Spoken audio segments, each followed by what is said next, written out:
Hello, everyone. Ooh, your head's all popped up. My name is Pauline Haycock, and I am the celebrant here at Reynars Funeral Home. And before we start, before the family comes in, I just have a couple of announcements. And the first is, if you have a cell phone, would you please be so kind as to just turn the ringer off for the duration of the service?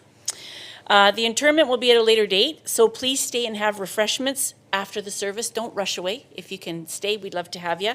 And of course, as you know, when you walked in, you saw those trucks out there. At the end of the service, a convoy of trucks will be taking Mike for one last ride. So if you'd like to join in with that, you are welcome to, but please remember, put on your four-way flashers, stay close, tucked in tight, and respectfully decline from honking your horn during that time. So at this time, I'd like to ask you to please rise as the family comes to join us.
Maybe see.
All right, family, are we ready?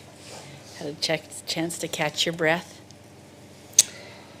On behalf of Mike's family, I would like to thank each and every one of you for attending the service today. Whether you're here in the building or joining us via the live stream, your presence is appreciated, and thank you so much. Boxer Mike Tyson is credited with saying, "Everyone has a plan till they get punched in the mouth." Well, family, I know that just one short month ago you had plans that included Mike. And then, as you well know, that punch came on January 17th when Mike passed away. And from that moment on, you have had to learn a new kind of normal. As the quote says, we all have plans. Big plans, little plans, plans for breakfast, plans for retirement. Mike's life was filled with planning. Whether it was organizing the day for himself and his employees, figuring out the best way to get a vehicle out of a sticky situation, or just planning a weekend of fun out camping or boating with the family, he knew to expect the unexpected. Things like the weather or equipment failure when you're trying to recover a vehicle. It's amazing how easily our plans get derailed. Sometimes life punches us in the mouth, doesn't it? Yeah. And I'm certain that each person here today thought the same thing when they heard of Mike's passing. He was so young. He had so much left to do. It's just not fair. And you know what? Those are all valid thoughts to be thinking. And family, no matter how much we try to look for the positive, this punch in the mouth is going to hurt for a long time. And no one should try to tell you differently. I'm so sorry that you have lost a beloved member of your family. Alexander Solzhenitsyn, a Russian novelist and historian, said, "Some are bound to die young. By dying young, a person stays young in people's memory. If he burns brightly before he dies, his brightness shines for all time." Now, I appreciate the sentiment behind that quote, and after hearing stories about Mike from Jamie, there's no doubt in my mind that Mike burned brightly all 45 of his years. And I'm looking forward to hearing all about him through the eulogy and then later on in the pictures that we're going to see in the PowerPoint. Jamie shared many endearing and funny things with me about Mike. And I don't want to mention them now because I'm sure some of them will pop up in the eulogy. But one thing that stood out was, of course, his very strong work ethic. And that goes hand in hand with coffee. His love of having coffee and a visit with his friends. Now, since Mike was such a great coffee consumer, I decided to find some coffee statistics to share with you today. Per capita, Canada is placed number 10 in the world when it comes to coffee consumption. Indeed, Canada, with a population of only 37 million people, consumed an estimated amount, I think it was 3.9 million 60-kilogram bags of coffee beans in 2018. That's amazing. It all sounds like pretty high numbers, but according to the Coffee Association of Canada, Canadian coffee drinkers drank an average of 2.8 cups of coffee per day in 2018. And for those of you who don't drink coffee, Mike picked up your slack. Such a simple pleasure with good friends. Really a great way to think of him. Now, did you know that the word eulogy means high praise?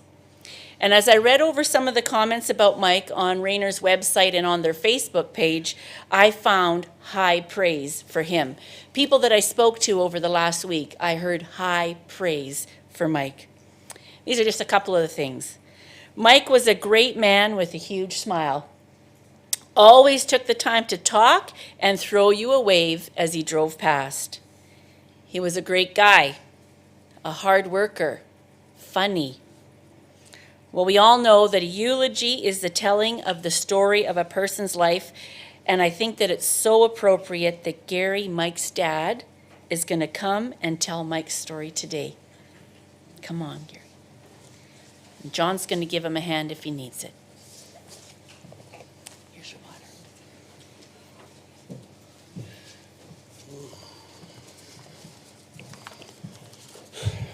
Hello, everyone.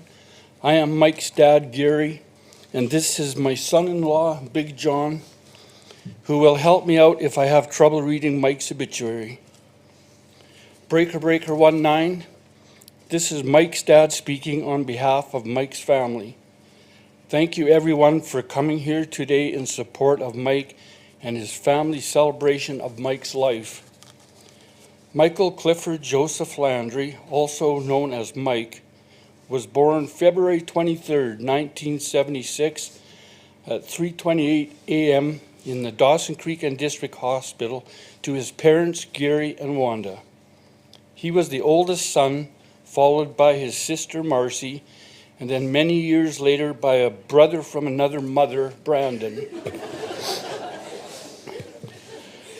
As a young boy, you could always find Mike either in his sandbox playing with Tonka trucks or in a puddle somewhere with only his gumboots and gaunchies on. We had a nickname for him, Long Lip Lundy, as he was always pouting. Some would say things have never changed. Growing up in Poo-Scoopy, Mike, Marcy, and the neighborhood kids were always outside. They'd build racetracks for their three-wheeler and dirt bikes, leaving Auntie Leah to always come to the rescue when they flipped something. This enjoyment of the outdoors continued while taking the kids for rides on the folding bike or in the wintertime towing them behind the car by foot, crazy carpet, or toboggan. Michael hated school from an early age. He ended up in the principal's office in kindergarten for accidentally spitting in a boy's lunch. Eventually, in 1986, the family moved to Chilton Subdivision in Dawson Creek. This is where the fun really began. From Mike teaching Marcy to fly off a trailer that he was pulling behind his quad, resulting in Marcy breaking her ankle, to getting him angry and throwing our VCR off the balcony because it ate his tape. There was always something going on with Mike. One day I arrived home to find someone loading up my favorite red and white couch at the end of the driveway. Even though the couch was Mike's favorite color, he thought the couch was ugly and dragged it to the end of the driveway where someone took advantage of the free couch. Boy, was I ever mad. You could always find the two of us at Girorama on Saturdays, picking up parts for our logging truck. Mike would sit up on the stool and chat with the part guys while drinking coffee. This is where the love for trucks and coffee all began. Mike attended junior high at Central. His idea of attending junior high was walking in the front door and then right out the back door. And that was pretty much the end of Mike's time in school as a student. On Friday nights, you could find Mike outrunning the cops or 4x4ing in any big mud holes that he could find. Mike's first job was at Timberline being a grease monkey. Then he moved on to Visions Auto Body, working for Randy Flynn. Mike always said Randy was the best boss he had ever had. When Mike was at his lowest time in life, Randy took Mike under his wings and helped him change his life for the better. After this, Mike's trucking career started off with hauling logs, gravel, and asphalt. Not everything was all work for Mike. In 1997, Jamie laid eyes on Mike for the first time. Jamie was hanging out at Sizzler's Coffee Shop when this guy pulled up in a Trans Am and got out. Jamie couldn't wait to go for a ride with Mike. She thought he was hot. A couple months later, Mike and his friend came into Kmart where Jamie was working. Mike was so shy he had to get his friend to ask Jamie out for him while he hid behind one of the aisles. And the rest, they say, is history.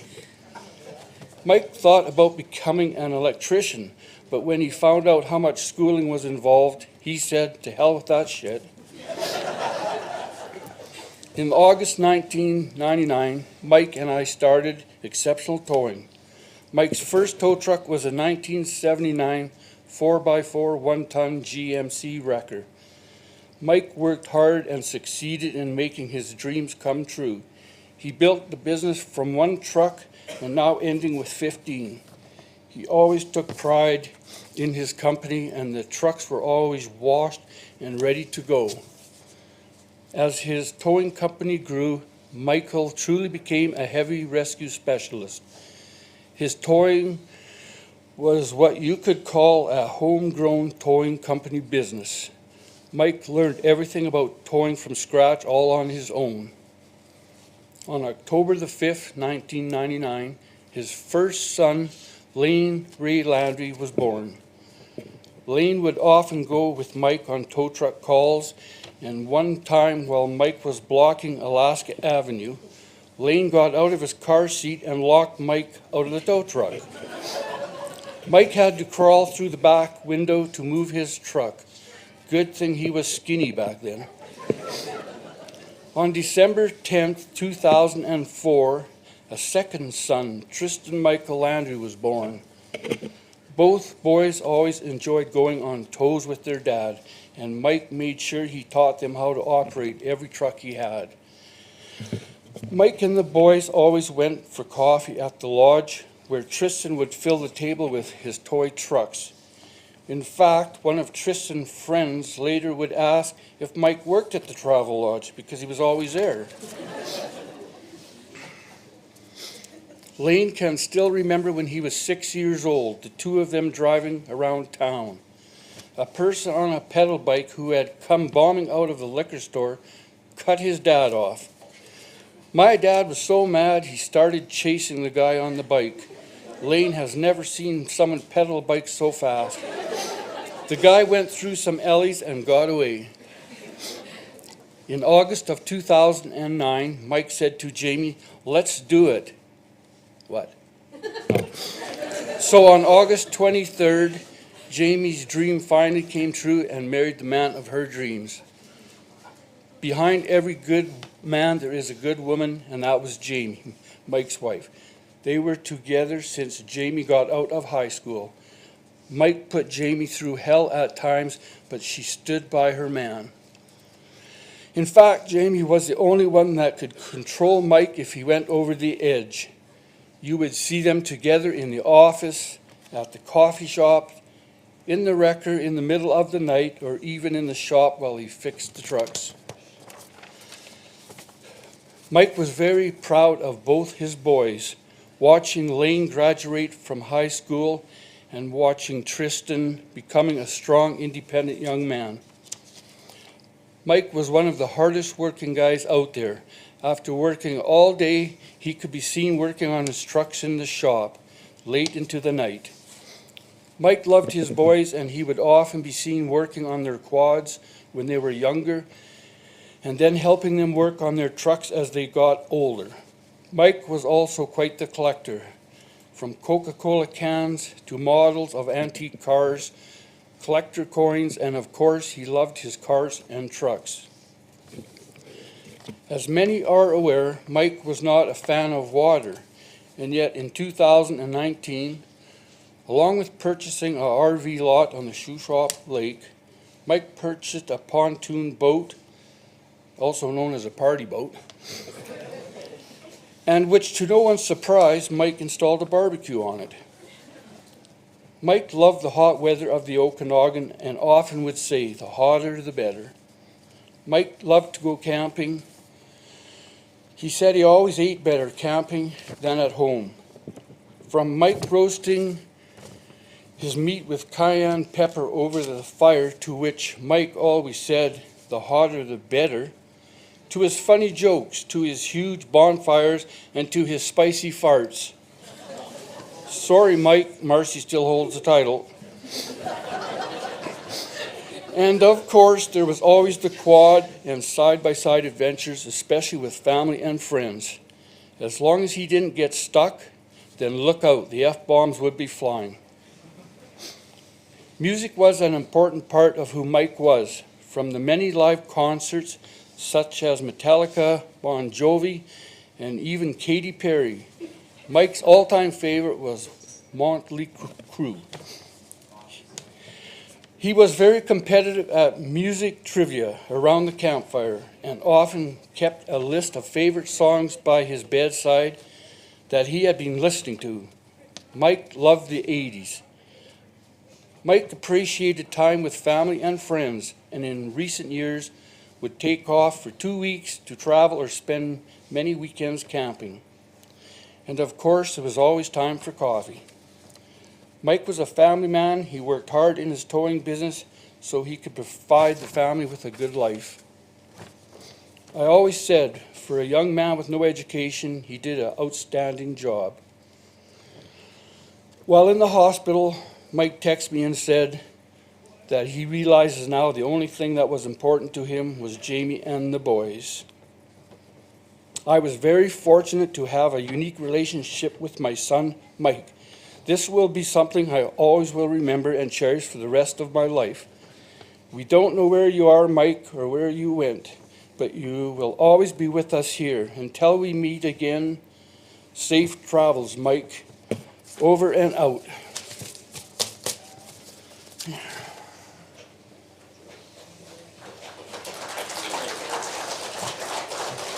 You can clap at a funeral. Well done. Well done.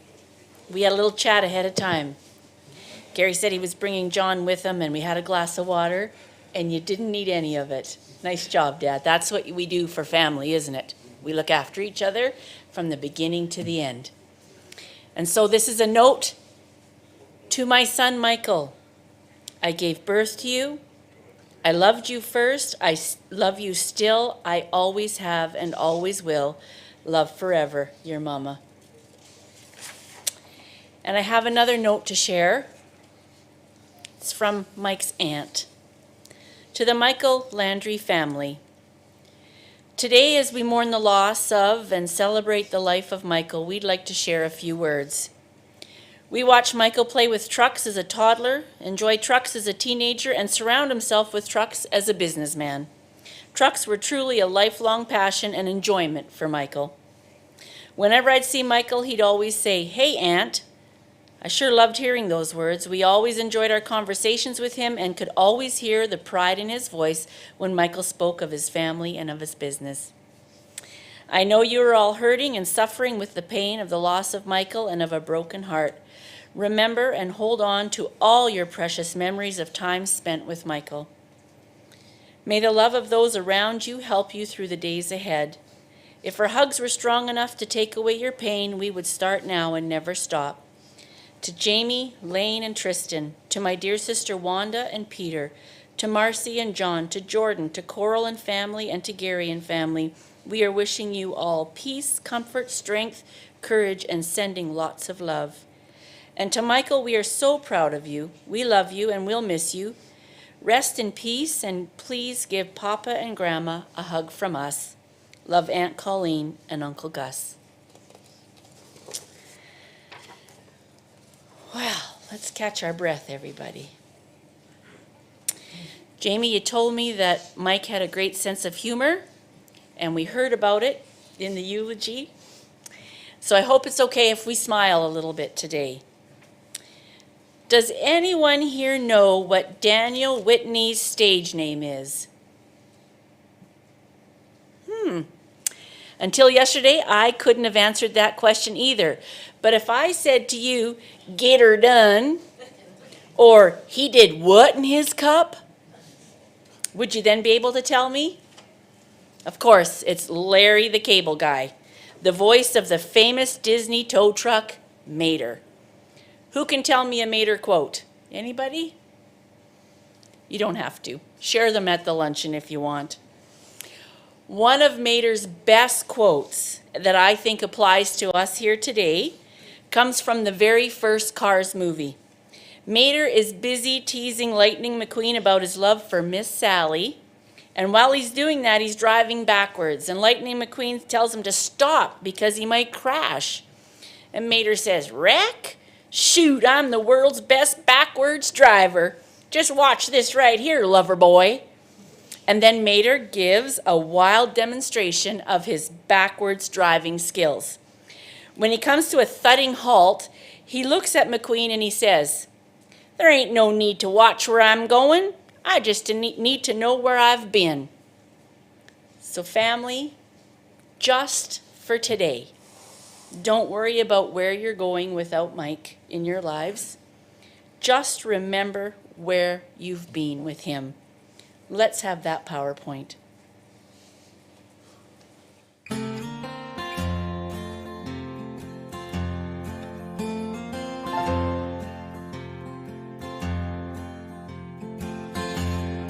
Precious memories, unseen angels, sent from somewhere to my soul. How they linger ever near me, and the sacred past unfold. Precious memories, how they linger, how they ever flood my soul. In the stillness of the midnight, precious sacred scenes unfold. Precious Father and loving Mother, fly across the lonely years, and old home scenes of my childhood in fond memory appear. Precious memories, how they linger, how they ever flood my soul. In the stillness of the midnight, precious sacred scenes unfold.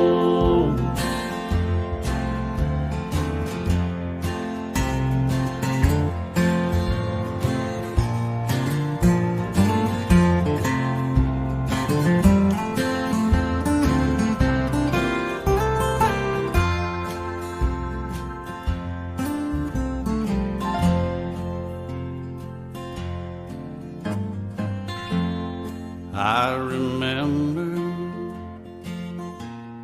Mother praying, Father too on bended knee.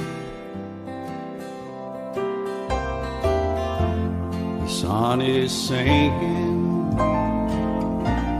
shadows falling, but their prayers still follow me. Precious memories, how they linger, how they ever flood my soul.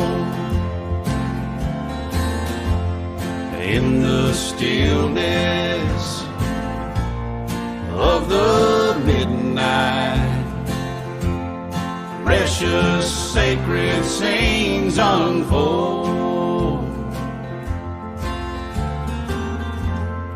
Precious memories fill my soul.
ever since the days of old, men would search for wealth untold. They dig for silver and for gold and leave the empty holes. And way down south in the Everglades, where the black water rolls and the sawgrass waves, the eagles fly and the otters play in the land of the Seminole.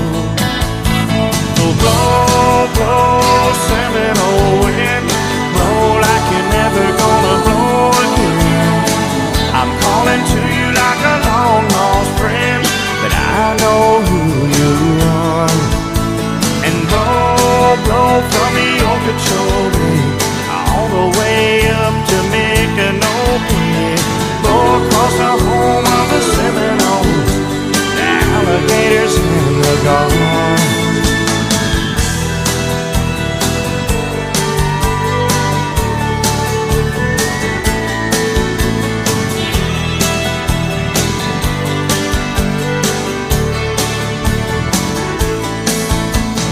Progress came and took its toll, and in the name of flood control, they made their plans and they drained the land. Now the glades are going dry. And the last time I walked in the swamp, I sat up on a cypress stump. I listened close and I heard the ghost of Osceola cry. Blow, blow, Seminole wind, blow like you're never gonna blow again. I'm calling to you like a long lost friend, but I know who you are. And blow, blow from the Okeechobee all the way up to Micanopy. Blow across the home of the Seminoles, the alligators and the gulls.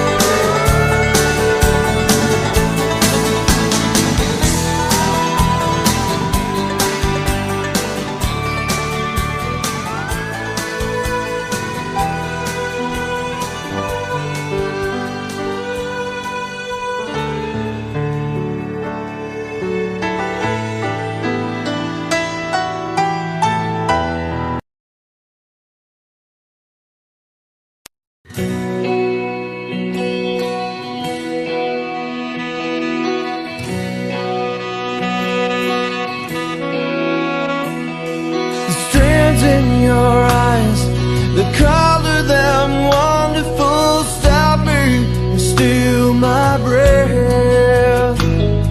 And emeralds from mountains and thrusts towards the sky, never revealing their depth.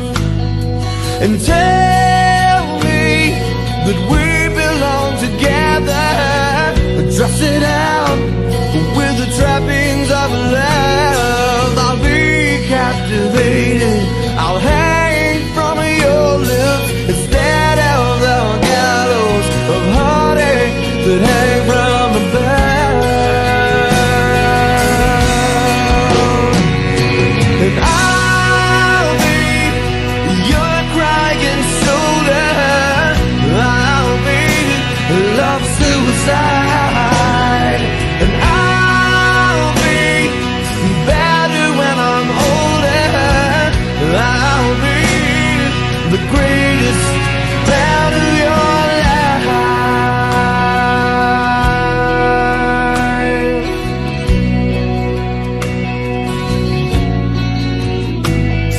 And rain falls angry on the tin roof as we lie awake in my bed. And you're my survival, you're my living proof. My love is alive and not dead. And tell me that we belong together, trust it out with the trappings of love. I'll be captivated, I'll hang from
could I have known that you'd ever say goodbye? And now I'm glad I didn't know the way it all would end, the way it all would go. Our lives are better left to chance. I could have missed the pain, but I'd have had to miss the dance.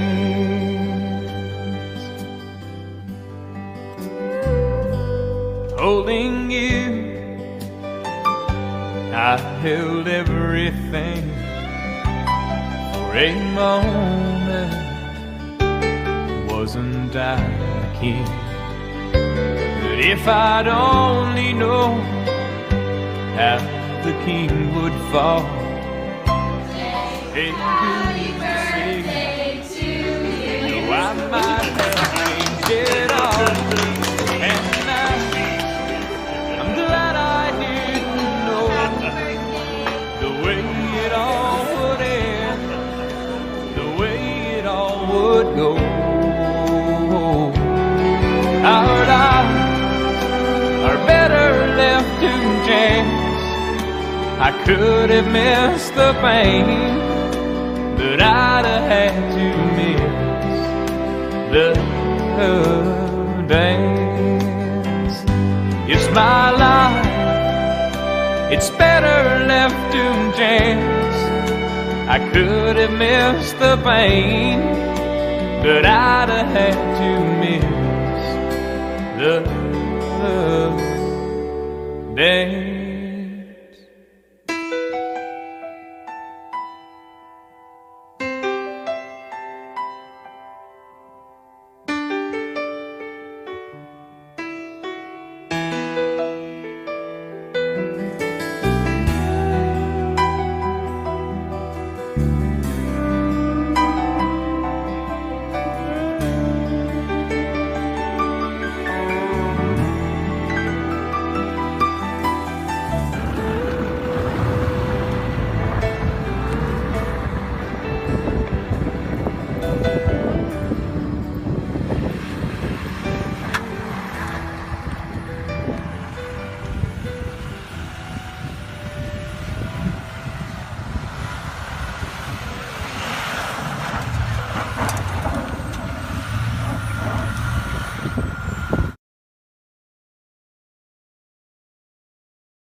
Wow.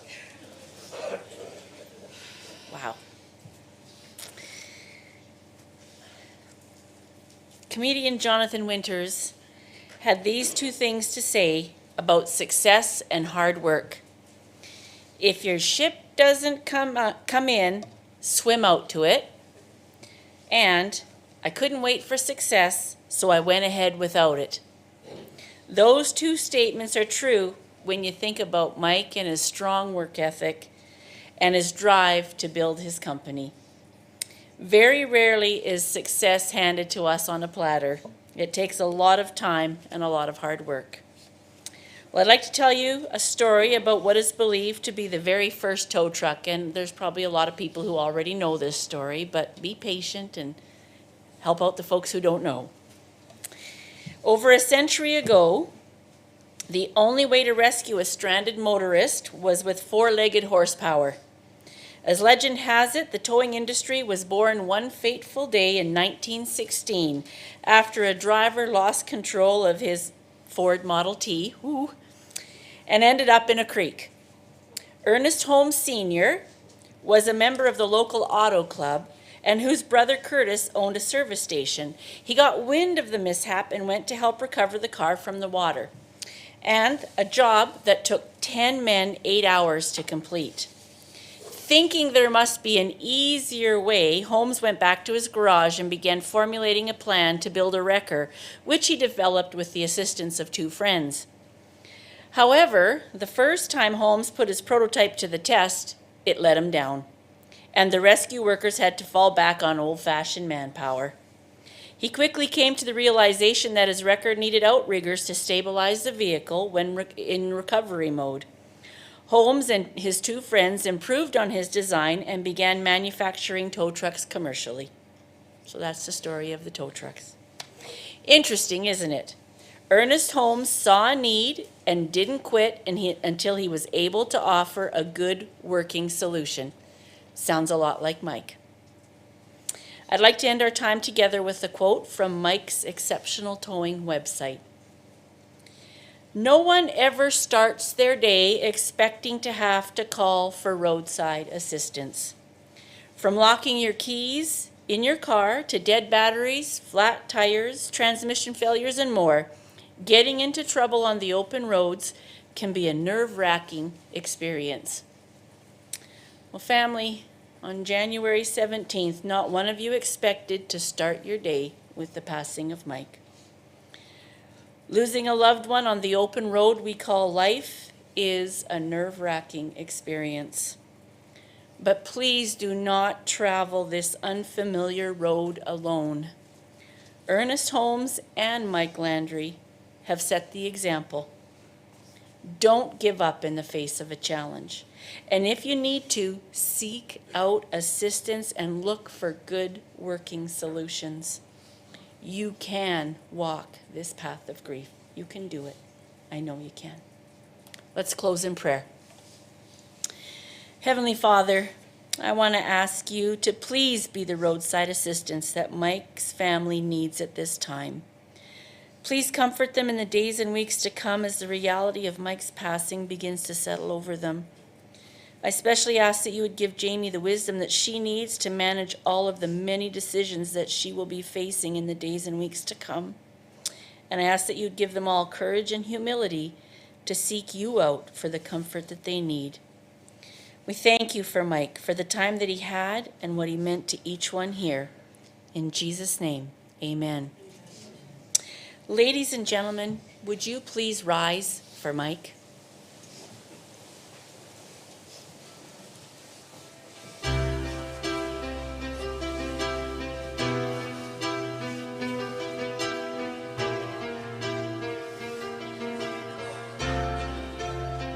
You know I'm a dreamer, but my heart's of gold.